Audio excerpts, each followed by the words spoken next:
नमस्ते देवी और सज्जनों, आशाताईस रेसिपी मध्ये तुमचं खूप खूप मनापासून स्वागत आहे। तर चला मग आजची नवीन रेसिपी सुरू करूया। देवी और सज्जनों, आज आंब्याची एकदम नवीन रेसिपी बनवणार आहोत, मँगो डिलाइट। नेहमी आपण आंब्याचे रस वगैरे खात असतो, पण थोडी आज वेगळी रेसिपी बनवूया। तर इथे मी 2 हापूस आंबे घेतलेले आहेत आणि आंब्याला स्वच्छ धुवून पण घेतलं। आंब्याच्या वरची साल काढून टाकायची आहे।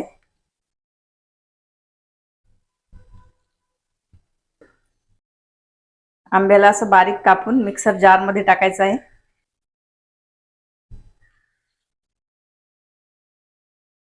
आंब्याला ग्राइंड करून घ्यायचं आहे। आंब्याची एक प्युरी बनवायची आहे। तर आंब्याला मी एकदम स्मूथ ग्राइंड करून घेतलेला आहे। याच्यामध्ये गुठळ्या वगैरे काहीच नाहीये। कढाईमध्ये थोडंसं पाणी टाकायचं आहे। या पाण्यामध्ये टाकायचं आहे अगर अगर पावडर, किंवा पाण्याच्या ऐवजी दूध पण वापरू शकता। अगर अगर पावडरला पाण्यामध्ये छान उकळून घ्यायचं आहे। अगर अगर पावडर छान मेल्ट झालेली आहे। त्याच्यामध्ये टाकायची आंब्याची प्युरी।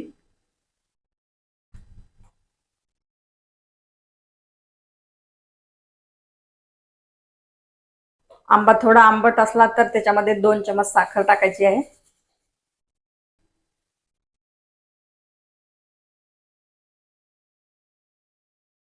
फ्लेवर साठी तुम्ही याच्यामध्ये इलायची पावडर पण टाकू शकता, ड्राय फ्रूट टाकू शकता। 1 चमच टाकायचं आहे सुकं खोबरं आणि आंब्याला शायनिंग येण्यासाठी थोडंसं तूप टाकूया। त्याला 2-3 मिनिट छान शिजवून घ्यायचं आहे।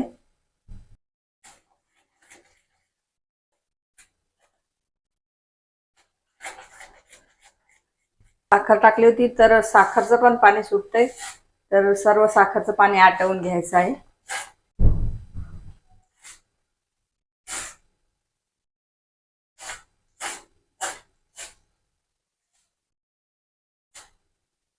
दोन 3 मिनिट छान शिजवून घेतलेला आहे। गॅस बंद करूया आणि काढून घेऊया।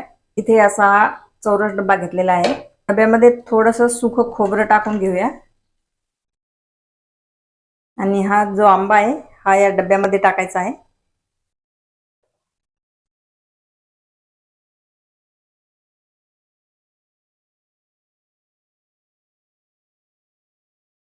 चम्मचने असं प्लेन करून घ्यायचं आहे, मग सगळीकडे सारखंच पसरते।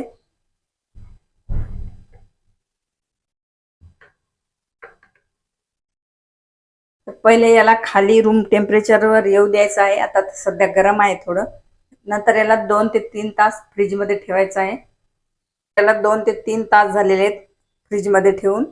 पहिले साइडने अशा कडा सोडून घ्यायच्या आहेत। तर या डब्याला उलट करून घेऊया। बघा खूप छान असा मँगो डिलाइट झालेला आहे।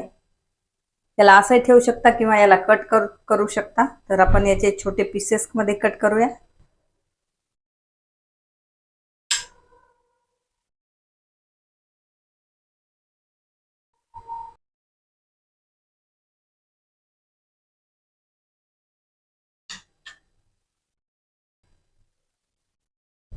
लहान मोठे पीसेस जसे करायचे तसे करू शकता।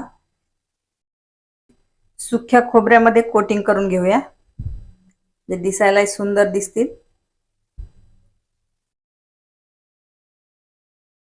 अशा प्रकारे।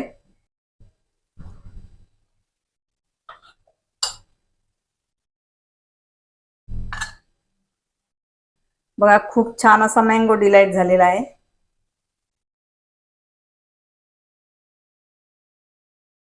घरीच आपण एवढा छान मँगो डिलाइट बनवू शकतो, तर बाजारामधून कशाला विकत आणायचं। तर माझं हे आंबा डिलाइट कसं वाटलं कमेंट मध्ये जरूर सांगा आणि माझ्या रेसिपीला लाईक शेअर सबस्क्राइब जरूर करा। तर मग चला भेटूया अशाच एका नवीन रेसिपी सोबत। तोपर्यंत बाय बाय।